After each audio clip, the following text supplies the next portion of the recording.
ये हमारा गांव है, टीवी पे आप देख पा रहे हैं। ये गांव, जिस गांव में पले बढ़े खेले खाए, हमारे गांव में आज भी हमारी मौसी हैं। ये वो घर है जिस घर में ये दास रहा है। तो कहने का तात्पर्य यह है कि ये वो मंदिर है, ये हमारे गांव का आप दर्शन कीजिए।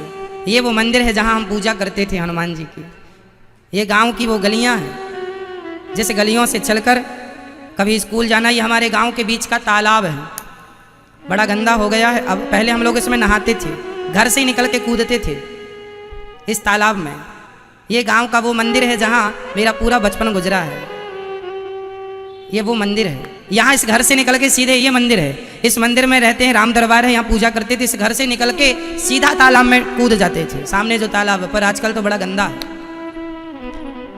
गांव की नाली नाला सब तालाब में आने लग गए तो गंदा हो गया। हर जगह विकास हो गया है। और ये विकास देख लीजिए, जिस तालाब का पानी पिया करते थे वो तालाब आजकल ये वो मंदिर है। आज भी ये वही मंदिर जस का तस ज्यों का त्यों है, जहाँ हम पूजा किया करते थे।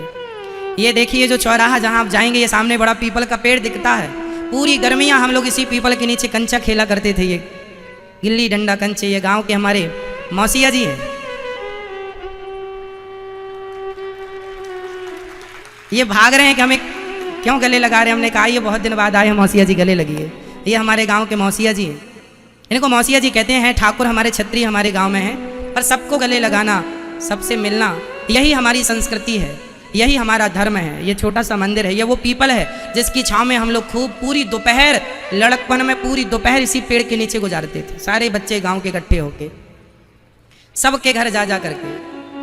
तो ये बचपन हुआ करता था, ये गांव हुआ करता था, ये प्यार था। किसी के भी घर में आप जा सकते हैं, किसी के भी घर में आप जा करके। हमारे गांव में जितनी स्त्रियां हैं हम सबको मौसी कहते हैं, चाची कहते हैं, या चाची या मौसी, या गांव में एक भाषा और है भौजी, है ना।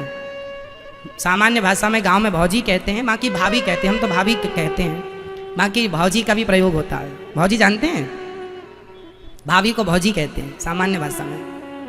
तो ये हमारे गांव का देवालय है। ये वो स्कूल है जहां हम कक्षा पहली दूसरी तीसरी पढ़ते थे। जब हम पढ़ते थे तो ये स्कूल में हम तीसरी चौथी पढ़े हैं। बाकी पहली दूसरी जब पढ़ते थे तब स्कूल बना नहीं था, दूसरे गांव में ही स्कूल था, दूसरा किराए से लिया, उसमें पढ़ते थे। तो ये वो स्कूल है, पहले 5वीं तक था, अब तो 8वीं तक हो गया है। कुल मिला के ये हमारे गांव का वो आदिवासी वो भी क्षेत्र है जहां गांव के हमारे वो भाई लोग रहते हैं जो मेहनत मजदूरी करते हैं। हम सबके घर गए और उन सबके घर में जा जा के सबको हमने हाल चाल पूछा, सबसे मिले, सबसे बात की, सबको प्यार कहते हैं। प्यार देने से आपका कुछ घटता नहीं है, प्यार देने से प्यार बढ़ता है। घर देखो हमारे गांव में आज भी घर कच्चे हैं, बहुत सारे घर कच्चे हैं, घर बहुत कच्चे हैं, पर रिश्ते संबंध बहुत पक्के हैं।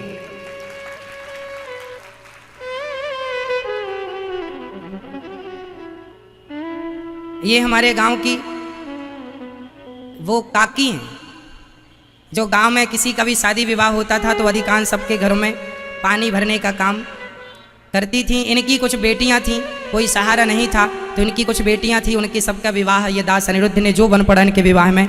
गांव में जितनी भी गरीब परिवार की बेटियां बहन होती हैं सबके यहाँ जा जा करके शादी विवाह में। अब देखिए गाँव में ऐसे घर हैं तो जो जिस लायक है उस प्रकार से वो वहाँ रहते हैं प्रेम से। ये हमारी गांव की सबसे बुजुर्ग माँ है, ये लगभग 100 वर्ष की हो गई हैं। ये गांव की सबसे बुजुर्ग माँ है पूरे गांव की। तो ये सबसे हमने जाकर के बच्चों से लेकर बूढ़ों तक सबसे मिले। बहुत सालों बाद गांव जाना हुआ, अभी वहाँ कथा थी ना मझौली में, तो वहाँ से फिर गांव गए, सबसे मिलना हुआ सभी से।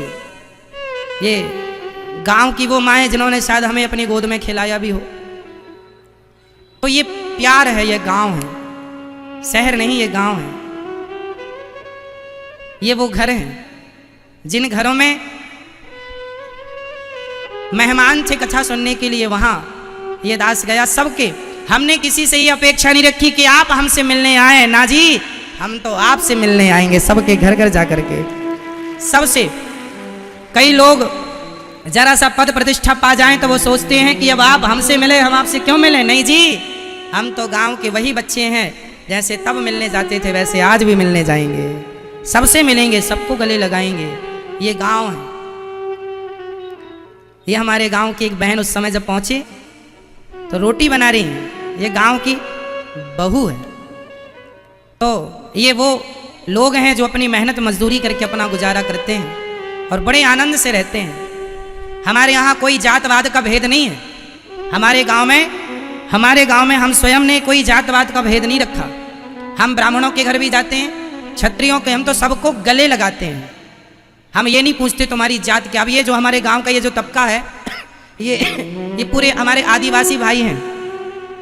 कोई समाज का, कोई जात का, कोई मोची का काम करते हैं, कोई कुछ काम करते हैं। सबके घर में गए, हम दास गया और सबसे हमने मिलकर सबको गले लगाया, सबसे बात की, सबसे मिले, अच्छा लगा हमें मिलके। तो ये आपसे मेरी बस ये प्रार्थना है कि आप भी जातवाद का भेदभाव छोड़ के और एक सच्चे अच्छे इंसान बनो। जात का परिचय नहीं, इंसानियत का परिचय दीजिए। मेरी जात क्या है इसका परिचय नहीं, हम इंसान कैसे, हम इसका परिचय दें कि हम इंसान कैसे। ये गांव है, ये हमारे, ये देखिए काका है ना, ये छोड़ के परिचय नहीं, इंसानियत का परिचय दीजिए। मेरी जात क्या है इसका परिचय नहीं, हम इंसान कैसे। ये हमारे, ये देखिए काका है ना, ये हमारे गांव के, ये वो हैं जो हमारे सभी, ये मोची हैं जात से, ये मोची हैं। इन्होंने गांव के सभी जितने भी घर बनते हैं सब घर में ये बनाने का काम करते हैं, घर बनाते हैं। और ये वो माँ है, इनकी धर्मपत्नी अर्थात काका की काकी हैं। ये बहुत दिनों बाद मिली हैं। ये मेहनत मजदूरी करती हैं। ये इन सबकी बेटियों के विवाह में जो हमसे बन पड़ा, इनके घर परिवार के लिए जो बन पड़ा।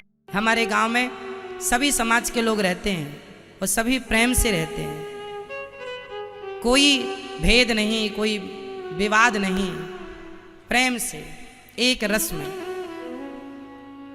तो ये गांव है और ये वो गांव है जिस गांव में ये दास अनिरुद्ध पला बढ़ा खेला।